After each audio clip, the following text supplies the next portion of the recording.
So I'm confident if I'm doing this, or I'm confident when I'm talking to these people, or I feel really insecure if I have to talk in front of a big group, or, everything is contingent. We have a bunch of these unspoken rules that say when you can be confident and when you can't be confident. And that's all in our minds at this point. The other thing is we're constantly looking for how to fix our confidence, as if it's broken or lost. And one of the reasons that I have these Russian dolls here, we have a Russian theme going on in the country, don't we? So I thought I might as well bring these out. Basically, what I'm going to be pointing to is this is us. This is all of us. We're whole. This one can't be opened up. It's whole. This is confidence resides here. Resiliency resides here. It's joy. Everything that's just exuberant about us. That's where we feel fully alive. This is us. And what happens is over time we start to obscure all of that with beliefs and thoughts and contingencies and rules, and we end up in life. I just realized that this also looks like you gained weight, which is also true. But you realize that you're suddenly this, and it doesn't feel like that anymore. It feels like that's gone, or it's broken, or it's just disappeared. And what I want to show you tonight is that's not true. Okay? Okay. The other thing I want to suggest to you as well is the way we understand confidence is based on the wrong understanding, and we know this because all we have to do is look for inconsistencies in the world. So if confidence was only one thing, if it was outside of us, we would see it consistently in everybody. But what you see is people who are rich and famous, and there's the famous Jim Carrey quote where he said, "I wish everybody was rich and famous because then they would know it's not about that. It's about something inside." So you see them, they're rich and famous, or they have a huge success, a huge accomplishment, and they still don't feel happy or confident. They feel insecure. People, well, I'm not sure if you're aware, but people who've gone to the moon, when they come back, they're often depressed afterwards. And you would think, what is the problem here? They went to the moon, they accomplished what most people have never accomplished in their life. They should feel on top of the world, literally. And yet they come back and they're like, oh well.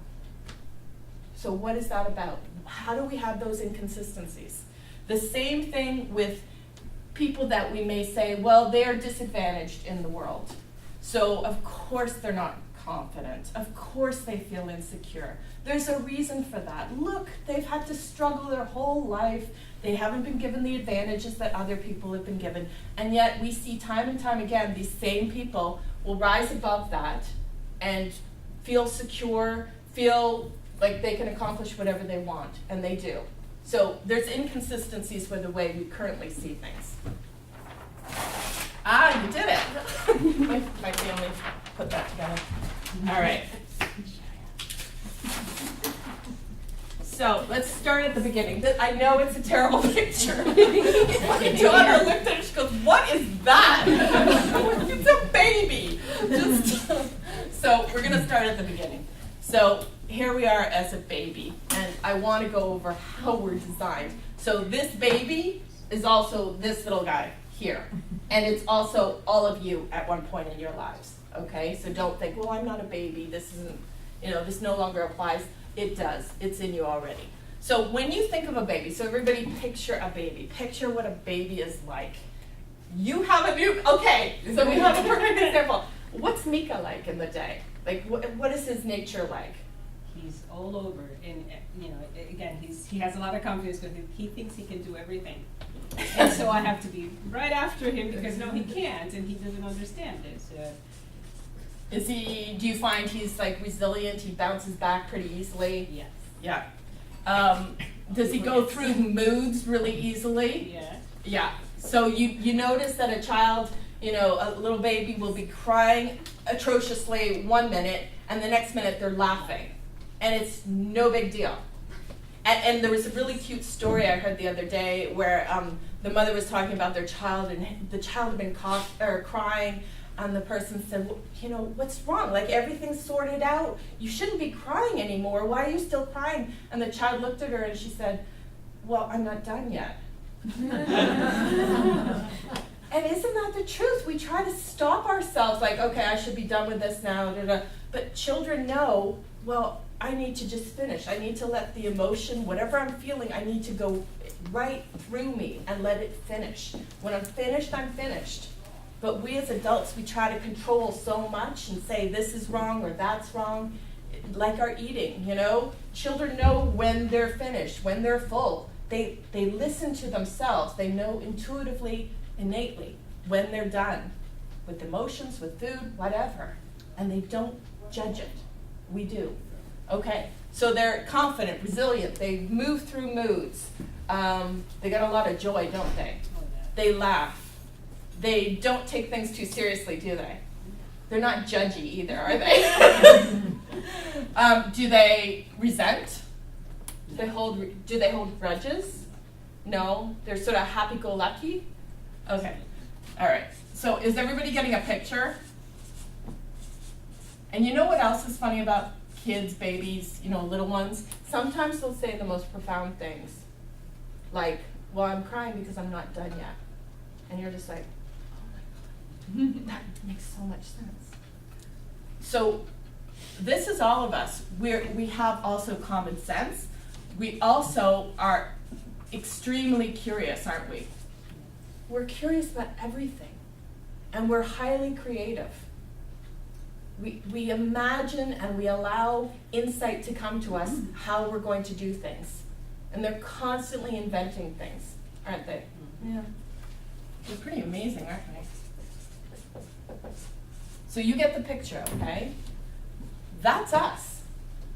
That's how we're designed. When babies are in a bad mood, when they're crying, when they're grumpy, they move through it and then they're back.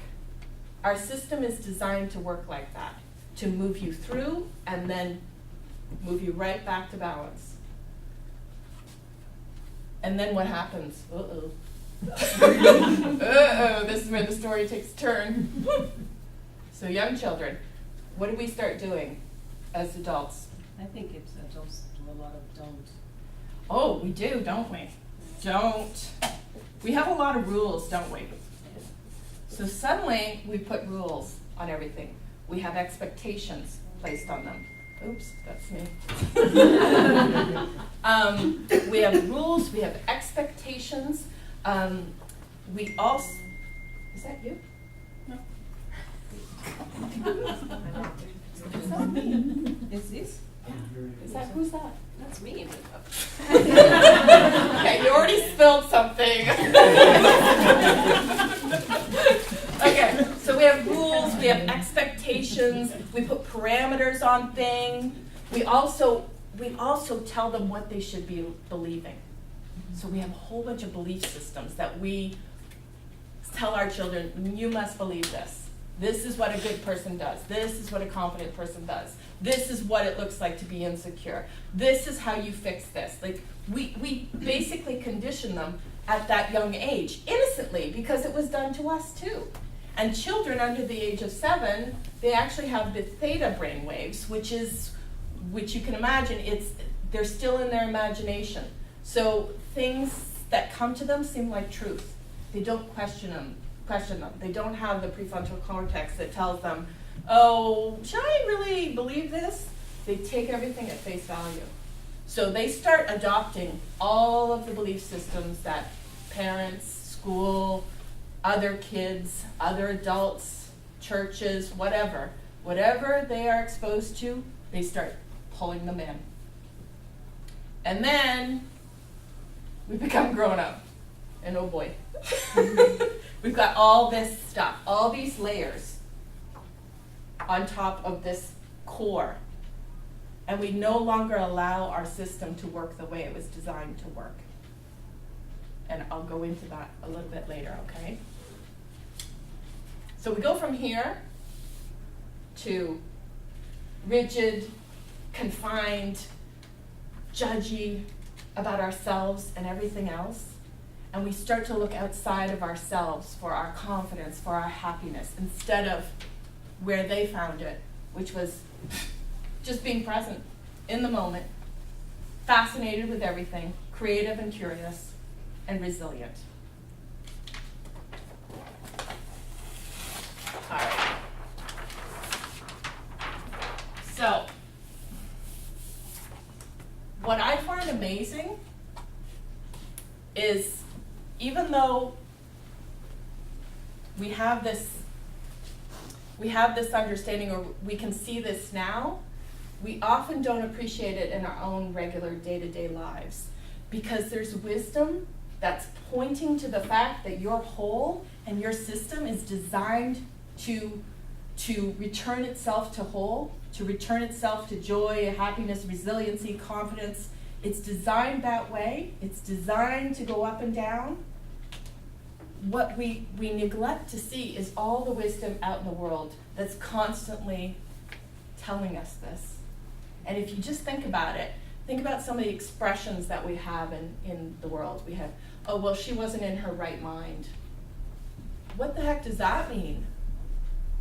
Oh, let her mind settle. Once she settles her mind, she'll be fine. Just let it be. Just let it be, and you'll figure it out. Even songs. We have songs. Even Eminem's Lose Yourself. You know that song, Lose Yourself? He says, lose yourself in the moment. That's the only way you get that creative flow. When you're not thinking about everything outside, you become one with yourself and connected to outside energy. The wisdom is everywhere around us, but we just sort of take it at face value and go, yeah, that's good. And it's only when we're quiet and present with it that we know deep down it's speaking a truth that we all know. Because when you hear it, you're like, oh yeah, I forgot that. For a minute I forgot that. That's why we post all those things on Facebook, all those sayings and expressions. Because we're like, I need that inspiration to remind me of what is really true. Because we forget. And the reason we forget is because we're surrounded by a society and a culture that tells you it's not that way. I don't know why I put that there, but the original meaning of psychology, when they first looked at psychology, the original meaning of it was the study of the mind and the soul and the spirit.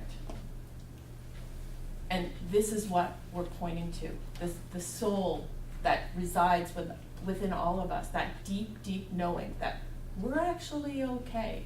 No matter what happens, we're actually okay. What happened with psychology is, it was hard to quantify that, so they looked to behavior instead. Because behavior you can kind of quantify. We want to measure stuff. We've moved into Newtonian, scientific method so that we could explain everything, because we're very logical and we're thinkers and we need to understand. And this woo-woo spiritual soul stuff, that's a little too scary, can't quantify that, not scientific. We're just going to ignore all that. But originally, we started out understanding that there's a mind and a soul and a spirit, and it's all connected with our body. It's all one thing. Okay, so let's talk about how we currently see things. And this is what we call the outside-in model. And that means that we attribute everything to outside of ourselves, okay? And it's interesting because when we talk about the outside-in model, what we can realize is we often looked outside of ourselves to explain things. For example, I put here superstitions. Like, how many superstitions throughout time have we had to explain things we couldn't understand or explain at that time? So, don't sail your ship too far because it's gonna fall off the earth. We believed that at one point, so we didn't go too far because it was too scary. We believed that the sun revolved around the earth until we didn't. We didn't understand germs. We didn't understand gravity until we did. So this is the same thing with what we're going to be talking about in a little bit, but suspense. Okay, so outside in. here's what goes on. We have a circumstance. Circumstance can be a person, a thing, an event, whatever. With the outside-in model, this is how most people see life. They see how they experience their world. Most people think, I have a circumstance, so I have, oh my God, I have a toxic friend. Holy crow. This person creates a really horrible feeling in me. Because of that person, I feel this way. Because I didn't do well on my test, I feel really bad about myself. Because I messed up when I had to present to the class, I realized I feel really insecure, and I can't do that anymore. I'm no longer able to present in front of a class. So because we attribute our feelings to everything outside of us, suddenly we're the victim of everything outside of us. We're at the mercy. So suddenly we have to kind of look at our circumstance and say, okay, well, I'm not good in that circumstance, or I'm not good with this type of people, so I'm going to limit myself because I don't want to feel bad. We also blame. We put a lot of blame on everything outside of us, and we don't take responsibility for it inside, how we're feeling. And we see this all the time in our culture, in our society. It's so normal. Oh, she made me feel so bad the other day. She said something really nasty. It made me feel horrible. And we do this with our kids too. Little Johnny, you know you can't talk to Alice that way because it hurts her feelings. We do it innocently. We don't realize what we're doing, but we're basically saying, Johnny, you have the ability to hurt Alice through your words. We forget that Alice is her own person and makes her own thoughts, which are what creates the problem for Alice. We disempower our kids and ourselves constantly because we see our circumstances as responsible for how we feel. Then we have the mixed bag model. So this one says, okay, I'll give you that your circumstances are neutral. That's good, okay? Circumstances can't give us a feeling. I recognize that. What we have is instead we have a thought, and we're getting closer now to what really is going on. We have a thought about our circumstance, and that's what gives us the feeling. The feeling comes down here. Okay? So the circumstance, yeah, so-and-so can't make me feel anything. But I have a thought about that circumstance. That's what makes me feel something. I have a feeling. From that feeling, I take action or I don't take action. And from that action, I get a result in my life. So, for example, I have to do a presentation in front of the class. I have a thought about that. My thought is, I feel really insecure. I feel so scared, don't want to do this. That's my feeling, insecurity. My thought is, I can't do this, I'm not good at this. Feeling is associated with the thought. My action is, I get really sick. Oh my God, I got so sick, I could not do the presentation. I had to bow out, and that reconfirms my thought of, I can't do those kinds of things. So we create this whole little nice scenario for ourselves. Now, here's how it really looks. So, we've got your outside in, where we think our circumstances create our feeling. Then we have the mixed one, which is circumstances are neutral. I have a thought about them, which creates a feeling, which moves to action and results. Here's the inside out model. And this is based on the principles of thought, mind, and consciousness, which is basically, I'm alive. Something is fueling me to make me alive. I'm aware, so I have consciousness. That's what brings everything to life for me. And I think. I have thoughts. Thoughts brought to consciousness creates our world. So,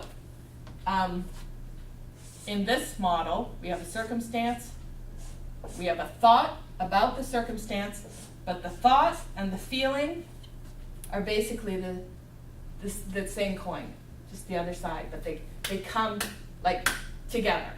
There's no space between them. One creates the other immediately. Okay? And then we have actions, inactions, results, so on and so forth. And what I want to show you is, because sometimes people say, I don't know about the thought feeling thing. What I want to show you is, let's see if this works. I was listening to this podcast the other day, and I might have to. Libby? Oh, I think I turned it off. Oh, I think I got it. I was listening to this podcast. Actually, just in case. And in it, they were talking to a woman. They were talking to a woman about her, interviewing her about somebody in prison. That sounds really horrible, doesn't it? Anyway, you could hear on the interview how her voice changed depending on her thought. This is not going to work, so I'm just going to leave that. It's okay. It's okay. Can I fix it? I don't think so. It's okay. It's okay. It's a little bit. I will mimic it. Okay. So here's her on the phone. Hi, Johnny. I know my voice sounds really bad. I've been really sick, and I wanted to call because I love you so much. I love you so much. And I was thinking about how much fun we had the other day when we were, and I love you. Every thought that she had a corresponding emotion with it. The two go together, hand in hand. Now, where this stuff gets interesting is, as you can see, this one, sort of the mixed model, and this one, the inside-out model, they seem really similar, don't they? Like, yeah, I recognize the thought and the feeling here. They're separate. But where we get into trouble is where we think our experience is coming from. Because even though this one realizes, oh yeah, I have a thought about it, I'm creating meaning, where they get into trouble with this one is how they try to correct it. So what they do here is they say, okay, so we're going to look at your thoughts. And by the way, this was me for years. This is how I thought it worked. I was originally, holy crow, I was this for 20 some years. And then I moved into, psychology and life coaching and stuff, and then I was here. So I thought, oh, this is how it works. This, I've got the number here. So somebody has a horrible thought, we can just change their thoughts. That's what we're going to do. We're going to change their thoughts. And we'll do that. Let's see, what's a better feeling thought that you can have? And we do a lot of work with thought. And it's exhausting. Because you have to be on yourself all the time. It's like bad feeling. Oh my God, I had another bad thought. Let me get the worksheet out. And you do a whole worksheet on your thinking. So you can go doing thought work, or you can look at the feeling. You say, oh, I'm feeling really low right now. I feel very insecure about myself. What can I do about that? Well, how do I get a better feeling? Oh, I know. I can change my physiology. I can go exercise, or I can go for a walk, or I can meditate or do yoga. So once again, we're looking outside of ourselves to fix something. We can change our language. Oh, right, that's right. I kept saying how hard my life was. If I don't use that language anymore, then I'll feel much so better. My life's so nice. I have such a nice life. It's so great. And you can tell I really believe it. It's so good. So you can change your language or your physiology. So we're once again looking outside of ourselves to change things up. Or we look at the behavior. Oh, this is a fun one. Oh my God. So now you have strategies. Okay, when you're biting your nails, we need to stop that. So you're getting that nail polish on you, that every time you get it, you're going to hate it. Right, Olivia? My kids have been through all of this. Every single one of them. So we changed that. Or you're insecure about giving a talk or showing up to a party. We're going to practice. We're going to role play. We're going to get you through this. We're gonna manage your behavior somehow. Come hell or high water, you're going to just grind this thing out, and we'll get you so practiced that it'll just be rote. You won't even have to think about it anymore. So we're constantly in this model looking outside of ourselves to correct it, to get ourselves back to feeling the way we want to feel. Now, inside out model says hogwash. You forgot who you are.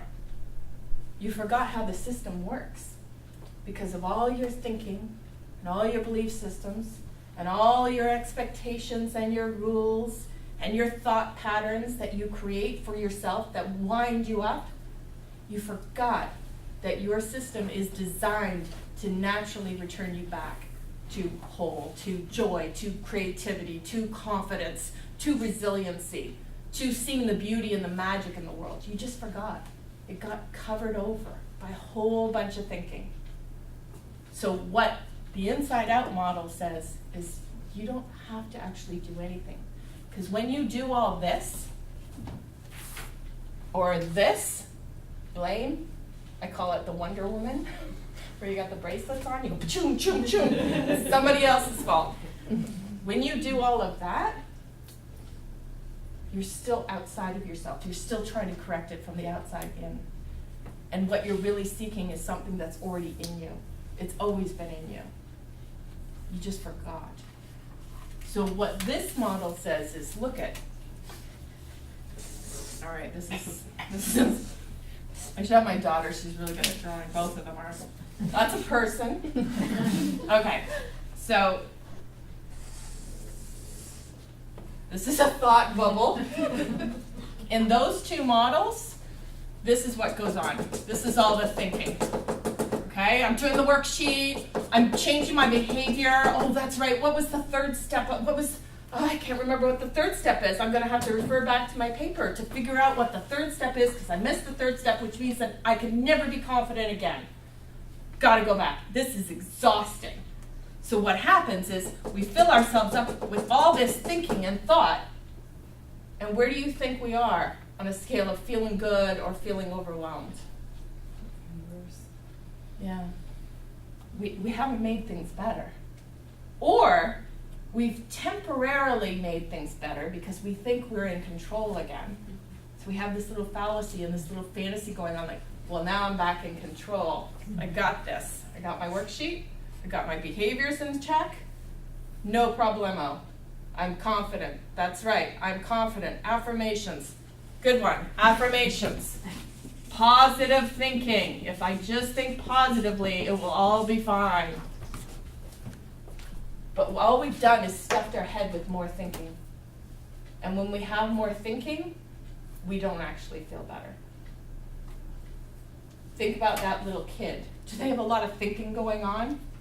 Or do they just show up and they're present and whatever comes, comes, and when the emotions comes, they ride those emotions. They don't hold on to them.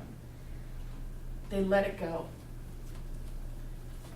With this, we're just adding to our problems. Innocently. We think we're doing the right thing. With the inside out model, what we're saying is like, stop. Don't do this.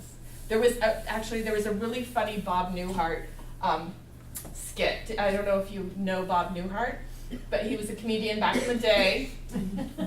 And he was hysterical. He had this little skit where he was a psychiatrist or psychologist, and he had a desk, and he only did 5-minute sessions with people, and it would be $5 for 5 minutes. And the person would come in, and they'd tell their story like, I can't help but overeat. I just keep eating. And he'd say, okay, are you ready for what I'm gonna tell you? And, okay, yeah, I'm ready. And he'd say, stop it. Just stop it. That's a really crude version of this, okay? Because what Inside Out tells you is you're already whole. Your system already knows what to do to return. It will ride out this wave of whatever you're feeling or going through, but it doesn't stay there unless you put your attention to it and energize it, which is what we do there with all of this. We keep it alive by all of our thinking. It's like a song. When we have a song stuck in our head, we're like, oh my God, enough already. I am so sick of this song. And the more we think about it, the more it doesn't go away. But when we just suddenly turn our attention somewhere else, you forget the song and you just move on. A great metaphor that's often used is a weather metaphor, which is essentially the sun is always out. So our wholeness is always there. We're always joyful. That lives in us. Our resiliency, our confidence, it's us. It's who we are naturally. The sun is always there. It may be stormy or rainy or hurricane, but that sun is still there. It's just covered over right now. But that's the missing link that we forgot. That it's our thinking that has covered up our true nature.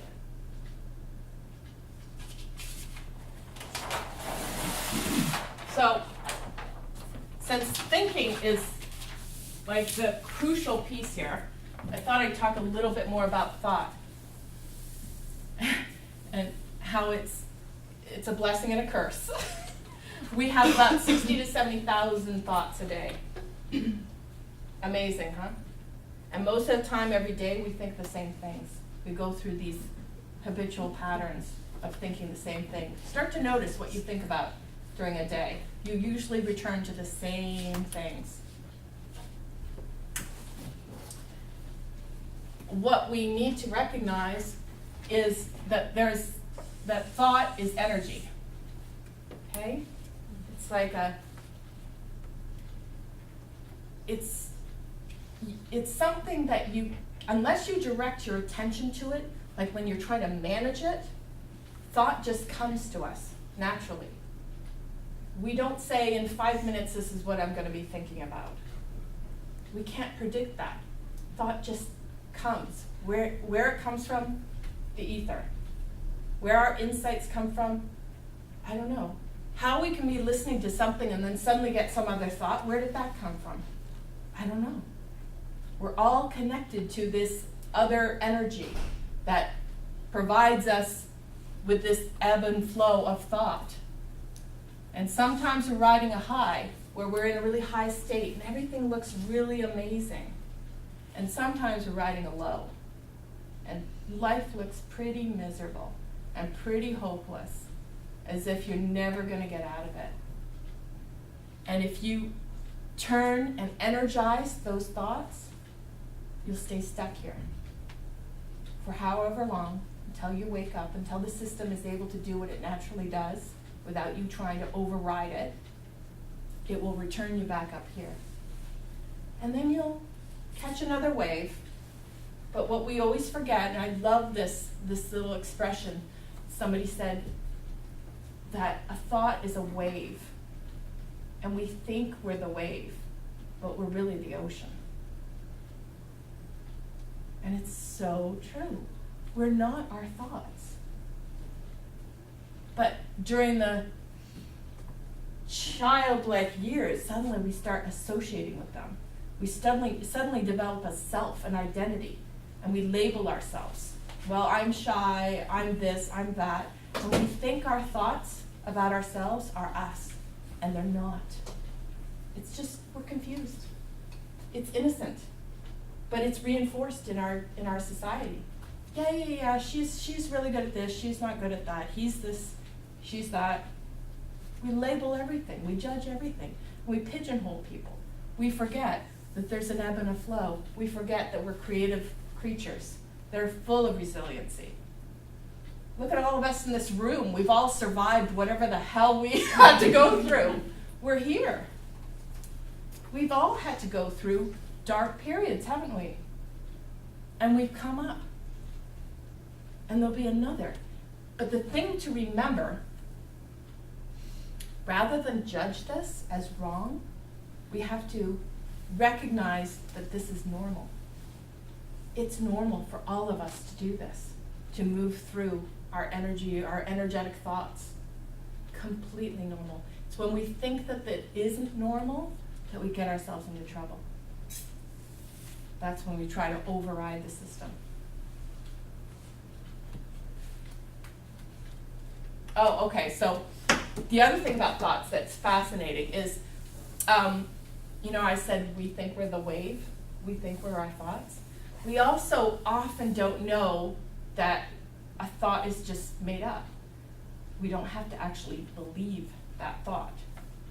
And it was really interesting, some of you may know this story, but a lot of prisoners that they've interviewed, when they've talked to them about whatever crime they committed, a lot of them said that they didn't know that they didn't have to do what their thinking told them to do.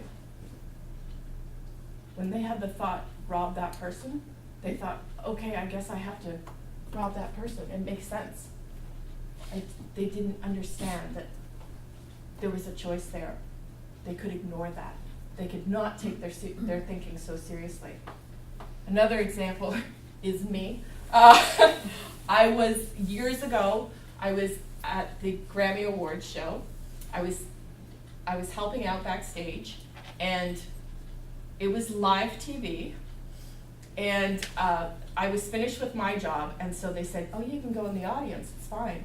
So I literally was sitting right about there, and the live stage was here, live TV, and I had a thought that just right in my brain that said, you know what, you should just jump on stage and say hi to the girls.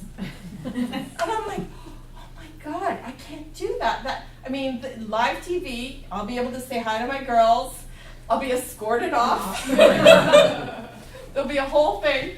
But if I didn't know that I didn't have to actually follow my thought, that I could make a choice and not energize, granted I had to hold on to my chair to prevent myself from going up there, I would have been escorted off the stage. But so many people don't realize that they don't actually have to believe their thinking. We take it so seriously. We take ourselves so seriously. And I've yet to see a baby ever take themselves so seriously. Does Mika? No, but we do. We've learned to. And we also have belief systems where if you're not serious about life and about your thinking and how you present yourself, well, then you're not a very deep person. And how much does that limit a person who believes they can never see life lightly? It must be a painful place to live.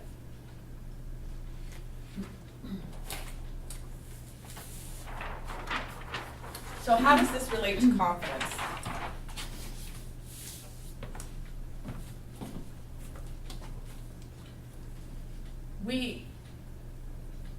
Confidence is, if you look up what confidence actually means, it means the ability to trust yourself. Think about that. Think about that. To trust yourself. Not outside of you. Trust yourself. And one of the best things I heard was an interview with Meryl Streep, and she was telling how her mother used to tell her, not that she was the best at this or the best at that, but she'd say to her, Meryl, you are capable. And I thought, how brilliant is that? To let your child know she's capable of handling whatever. Essentially, to trust herself. So, in terms of confidence, if you have a circumstance, for example, where, we'll just go with the same one, presentation, right? and I have a thought, we'll do the juicy one. Oh, I feel insecure, so I don't feel confident. And I feel, as a result, my feeling is, I'm nauseous, I feel unsure. What happens here is I start to build a story about this. And my story includes all sorts of things from the past that prove my thought that I don't want to do this presentation because I feel really insecure. So I go to my past and I pull up all sorts of stories that corroborate this, that provide evidence to prove my thought. And then I go into the future and I say, oh my God, you know what? If I do this presentation, it goes really badly, well, that's it. Nobody's going to talk to me again. I'll be a fool. I'll be humiliated. And we start living in the past and the future. And we build this huge story. And all of that affects how we then show up. So essentially what happens in our model is we have a whole lot of thinking that goes on because we've built a whole story. And how do you think I'm going to do with all this thinking weighing me down? How am I going to do when I take this thinking so seriously and when I believe it as true? I've got evidence. I can point to it. I'm not going to do very well because I'm going to be stuck somewhere down there. But what if I look at it a different way? What if I recognize this is my thinking? So I'm feeling insecure right now. And what if I say, so what? Let me just carry on. Let me do it anyway. And this isn't the feel the fear and do it anyway kind of thing. This is I'm not going to take it so seriously. Because I know if I let my system do what it needs to do or what it naturally does, I'm going to return. I'm going to come back. And maybe when I do the presentation, I'm only here. But so what? If I remove or allow myself to clear my head, suddenly I have access to all the things I did when I was here. Because it's not so bogged down with all the beliefs and the judgments and expectations and habitual thought patterns that I've developed over all these years. When I declutter my mind, when I just let it be, when I trust the system, it returns to what it naturally was designed to do. And in that place, I have a much better chance of showing up with a full artillery of tools and whatever access I need to wisdom, insight. I have suddenly access because I'm not bogged down in my head with every other thought about how insecure I'm feeling.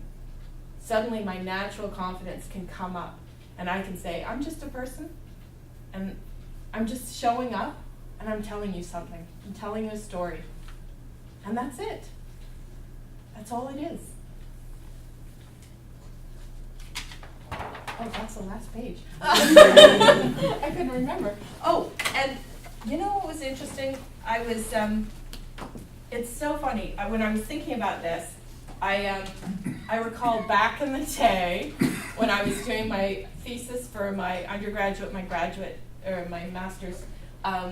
I did a study on electronic brainstorming, and if you don't know what it is, it's basically a room with computers, and it was a way of brainstorming with a group, so for businesses, where you could do it on the computer, but the thing was, any ideas that you came up with would be centralized and spewed back out to you in random order, so you never knew whose idea it was.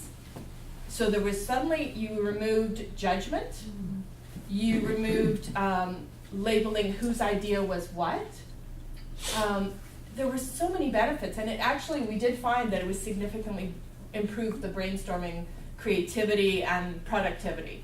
However, this isn't inside out. What we were doing was still outside. We were trying to create an environment in which it supported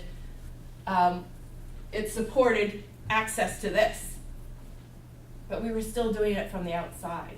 But it's so funny, it's like coming full circle. I'm like, oh my God, that's what we were doing. We were trying to figure out a way to, like, so you didn't feel like you were being judged in front of others, or you didn't discount somebody's idea because that's Jonas, and Jonas doesn't know a thing. And you know, you suddenly had these insights because you saw some random idea come in. You suddenly, boom, accessed energy, thought energy out there that gave you another brilliant idea. I mean, it's amazing to me how full circle this is, but still wrong. Still wrong. And then the other thing, I have a girlfriend who had a baby the other day, and so I was picking some of our favorite books to send to her as a baby gift. No, not Amanda, it was somebody else. Anyway, and this is one of my favorite books for my kids, Something from Nothing. And I thought, what a great metaphor this is for how thought works, and how creativity works, and how confidence works. It's something, but it comes from nothing. Just like jazz music, you know, you're in the creative process. It's something from nothing. So basically this starts, it's a fabulous story if you've never read it. It starts with the grandfather making this little boy a blanket, and how over the years it gets so worn out that every time it's worn out, he makes something new from the blanket. So just when you thought, well, the blanket's done, it's had its time, oh, he makes a jacket. Oh, he makes a handkerchief.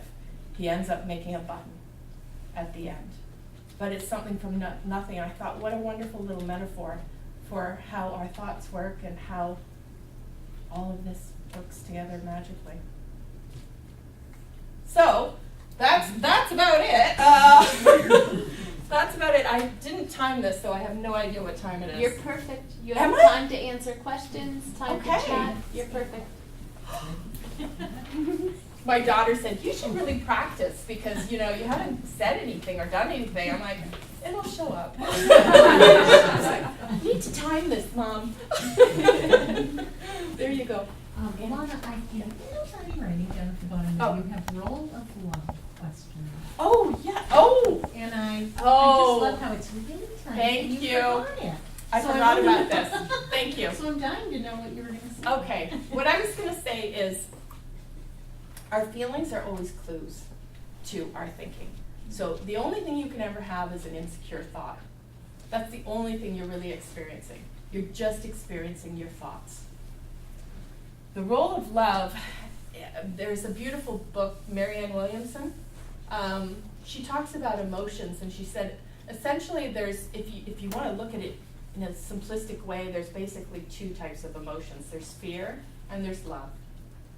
And our emotions give us a clue to where we're residing, what to believe. When you are feeling love, you feel an openness, you feel an open-heartedness. You're connected to your heart, you're connected to creativity, you're connected to insight, you're connected to all of these things.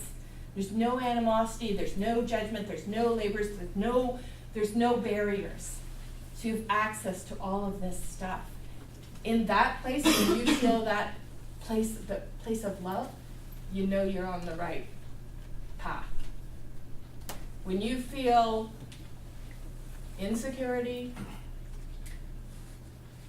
fear, doubt, disappointment, resentment, that you'll feel as a tension in yourself somewhere. That one is an indication that maybe you shouldn't trust your thinking in that moment. And you'll know the difference between that and like there's somebody out to get you and chasing you, because that's a fight or flight response. You'll know what to do in that. It's a different kind of fear. This is a, oh my God, if I don't get this right, everybody's gonna hate me. It's that. When you're feeling that, recognize that you're only ever feeling your thinking. And when you're feeling thoughts, like when you're feeling that kind of tension, that fear, that's when you kind of put the brakes on and go, maybe this isn't so trustworthy. When you're in a place of love, you're open, you're connected, you're on the right path. That's what I meant. Thank you for catching that. I forgot about that. And I have a whole bunch of other things written here too, like, as I was thinking of them. But I don't know. Oh, right. Okay, that was just about the superstitions that we come up with. We think we have to do these rituals. Again, the behavior thing where we try to control the outside. And I'd heard this story that Lady Gaga, every morning she sat in an egg so that she could be reborn, and she'd step out. She's like, okay, now I can do my day. And I'm like, what? That's exhausting. And same with baseball guys. You know, they have to do the thing, and if they don't, like, oh, I'm going to have a bad day. You know, like we put these things outside of ourselves. If I'm not wearing my yellow socks, that's it. Not a good day.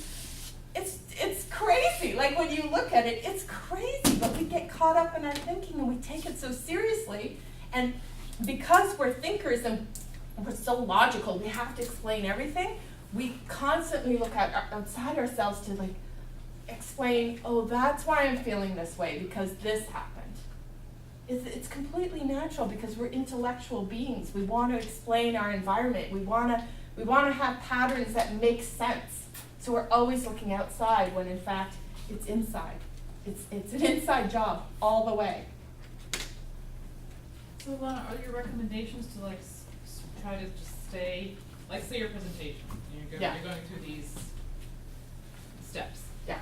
Is to just stay in the moment, not think about, any past things that might have pointed to It's validating your insecurities and not looking ahead. And so what are the recommendations? It's do nothing. Do nothing. Recognize, I mean, it sounds so simplistic and unrealistic because, like, how can I control my, like, how can I do nothing? I have to do something because we want that control, right? We do not like feeling out of control. But what you have to do is you have to trust the system. You have to recognize that this worked perfectly here. The only thing that ever changed was our thoughts and our thinking. That's the only thing that changed from here to here. I'm not talking biology and any of that stuff. I'm talking about psychology. The thing that changed was our thinking and how we think the world works, how we think our psychology works. We think it's outside. And it's not. So it's do nothing. It's ride the wave. And what helps sometimes is when you're in that fog and you're having that overwhelming feeling of insecurity, or you're down here, when you get that first clue, like, ooh, this doesn't feel good, like, oh, I hate this. It's not wrong that you're down here. It's perfectly natural. So just ride it. Just go, okay, there's nothing to do. Because if I start coming up with strategies and stuff, I'm going to bog my thinking down, my head down, and it's just going to get worse. So let it be.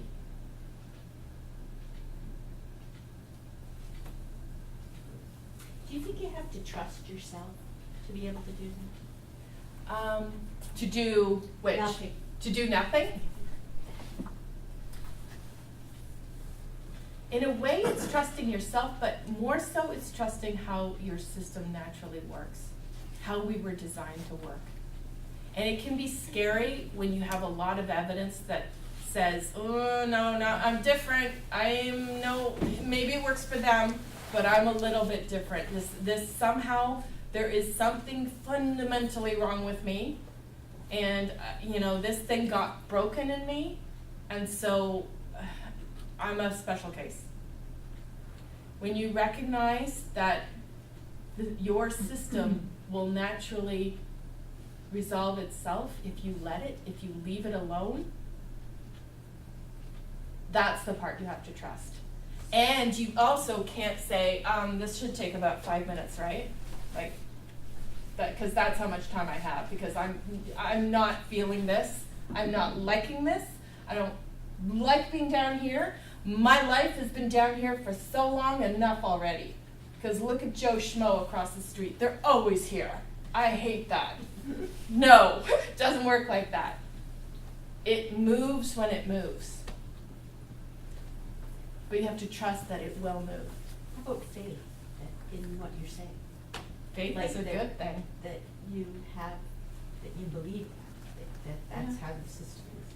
There must be faith then. When you say do nothing, I'm just trying to. Yeah, I'm really trying to embrace that. Yeah. But I'm thinking of these other things that. yeah. Faith can sit beside understanding. It's more understanding that this is how it works. It's not well, maybe. It's not that. It's no. This is actually how it works. So to back up just a little bit, for example, circumstances. If we look at our circumstances and we say, well, no, I know I can believe it for certain things, but for other things that actually no, that job actually makes me feel this way. Like I hate my job and it makes me feel horrible every single day. And you can't see it. You can't see that in between that is a thought. The reason we know that it's not your job that's creating your feeling, the reason we know it's a thought that you're bringing to life and our senses are helping with all of that to make it feel really real, like, oh, I've got the boss that shows me he's so rude, and isn't that an example of why I'm feeling this way? It's so invisible to us, but the reason we know it's not our circumstances, our job, our boss, whatever, is because sometimes you don't actually feel the same way. Sometimes, with respect to the job or the circumstance, you're not always down here thinking, I hate this. Sometimes you're like, oh, it was a pretty good day, actually. That was fun. The other way we know that our circumstances are not creating our feeling is because if that were true, then every single person in the same circumstance would feel exactly the same way. And that's not true. Everybody is living in their own reality through their thinking. Yes? So just following up on the previous questions regarding the do nothing Yeah. strategy. So Yeah. back in my working days, as a therapist, I'd use strategies like relaxation techniques and mindfulness techniques. Are you saying throw that out the window and have No. them do nothing? No, I'm not saying that. I'm saying if you're thinking of it as a strategy, like, okay, I'm feeling here, what's the strategy that I do? Oh, I have to do this. I have to do that strategy in order to feel this way. When you look at it that way, no. But if it comes to you when you're in that do nothing, like, okay, I'm down here, let me just ride it. But if it comes to you that, you know what? Actually, I need to take a walk. Or yoga would really help me right now. When it comes to you like that, go for it. Go for it, because those are the wisdom nuggets that come to you that say, this is what you need to do. Not the prescription, like, when you feel this way, you must do mindfulness. Because how many times in a mindfulness class, and I know it happened for me, I'd be sitting there and I would be like one eye going, is this working for anybody? Like, I'm thinking about my grocery list, or, like I would be constantly thinking, oh, is everybody getting this and not me? And it would always boggle my mind. So if you're doing it as a prescription that in order to get me out of this, I have to do this, not great. But if it comes to you, just like sometimes when you're feeling overwhelmed, you just naturally take a breath, you go, and then you're like, oh, okay, that's better. When it comes to you like that, go for it. So if it's like yoga right now would help me, actually. Feels right. Do it. Do it. I know, you're not convinced. Yes. Do you mean by do nothing as in, how I'm interpreting it is, In other words, try not to think your way out of it, or in Yes. other words, not doing something, not that if anything's broken, but to think something's broken, then I can fix it with my thinking. Right. Versus, I mean, Right. it doesn't mean stay in bed, right? No! Oh my God! Okay, caveat, no. I like that idea. I know.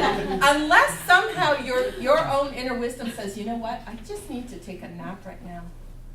Not as, oh, when I feel this way, I have to in order to get up. But if something bubbles up inside you that says, you need to rest, do it. Do it. Because that's you telling you what it needs. And you know best. So you going to somebody and saying, what do I do here? And them saying, well, this is what you need to do because it works for me. It won't work necessarily for you. Sometimes it will, and that's why it confuses us, because sometimes it does work. And we're like, aha, got it. But we confuse something that's correlated with something that causes. So George Pransky has that great example where he says, here, when we could easily say that holding umbrellas causes rain. And we could make that a cause. Like whenever you see the people out there with their umbrellas, well, when they have the umbrellas, the rain starts. That's what happens. That's totally connected.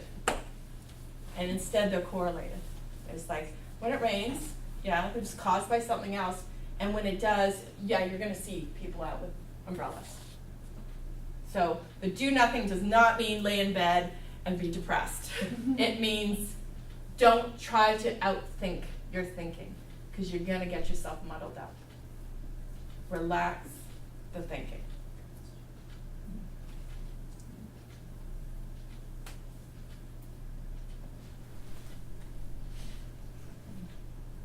Say two. Anything else?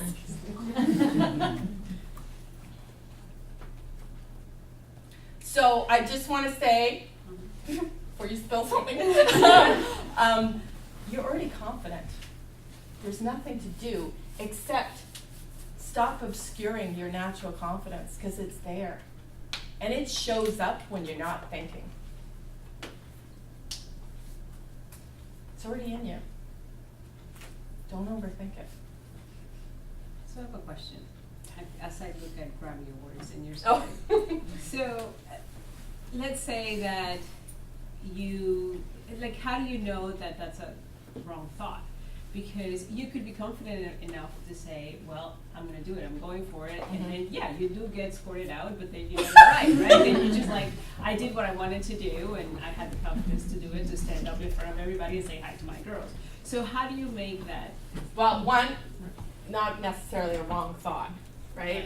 It's a thought, and we make it wrong through our judgment, through other thinking, right? Thoughts are just thoughts. They're neutral until we make them something. We bring them alive and we create something out of them. But had I decided, oh yeah, I cannot resist, I gotta say hi, and I jumped up, I would have dealt with the consequences. But if inside, as I was sitting there, I got an overwhelming feeling of love and like ease, and like, yeah, it doesn't matter. Fine. But if I had that little, which I did, that little, oh my God, this is not a good idea. That's what stopped me. Because I listened to that like, no, It would have been a great story.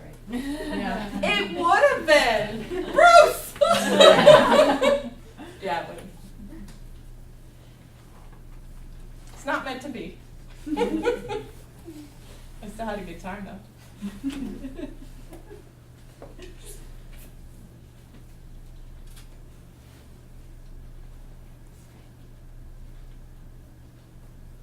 Anything else? You guys are so polite. I was gonna say, this story reminds me a lot of judgment. Like, I've learned a lot about, we use judgment as kind of like a moral compass to say, we need to judge this as wrong to avoid it, or we need to judge this as right in order to pursue it. But when you judge something as wrong, it really doesn't doesn't serve a useful purpose to me. Like, you can prefer vanilla without dissing chocolate. Like Yeah. you know, I prefer to, not murder people, but you know, so I'm not judge a murderer to Right. not want to do that, and I think trying to do, I gotta do this and I gotta do Yeah. that is like sort of judgment. If you don't do those things, it's a bad thing. Yeah. So just sort of ease up on yourself. Like, to me, judgment is sort of a low-grade hate. And, if you don't, I'm not doing the right thing, but I don't think these thoughts and Right. words and, go through these things to try and be confident. I just Yeah. like not judge. Well, you know what's interesting, when you say that, like, for somebody, for example, to murder, for them to believe they're thinking, they must be in a really painful place to believe that that was the solution in the moment, to do that, to get them out of pain. Because most of the time, the stuff that we do is to get us back to a good feeling. That's what motivates us. Because when we're feeling that low feeling, we want to do anything to get us out of that low feeling. And we mistakenly think that it's something we have to do. So we turn to food or TV or any kind of distraction that will get us out of that low feeling to make us feel good temporarily. But then in doing so, we create a whole other thing that then we judge and we say is wrong. How did I get myself stuck into that? And what's really fascinating is there's actually, everybody is on this little continuum of understanding. So you can imagine somebody who is willing to kill or thinks that murder is a good idea. How they see the world is they see their circumstances create their feelings. They cut me off on the road, son of a gun, oops, son of a gun. They cut me off, I'm gonna get them.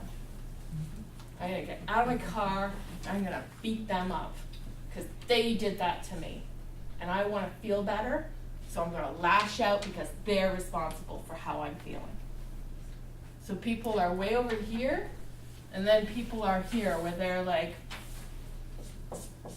they understand it's all thought feeling, that we're responsible, we're the ones creating this. And those are the people, remember in the beginning when I said the clues are everywhere? Gandhi and all the saints or the prophets that we've heard about who talk about love, returning to love. And love is the place. They're the ones that understood this for the most part, that we create our own realities and we imprison ourselves. Mandela, prison for what, 27 years? He didn't come out hating. He came out still loving because he understood they couldn't really imprison him. They could do it physically, but not emotionally, psychologically. Took him a little while to get there, but he got there. So we're all on this continuum. We're somewhere along there. The trick is to constantly be looking this way and not this way. Okay? So you want to look to what's going on with my thinking here that's creating this reality. Not outside, what's going on inside.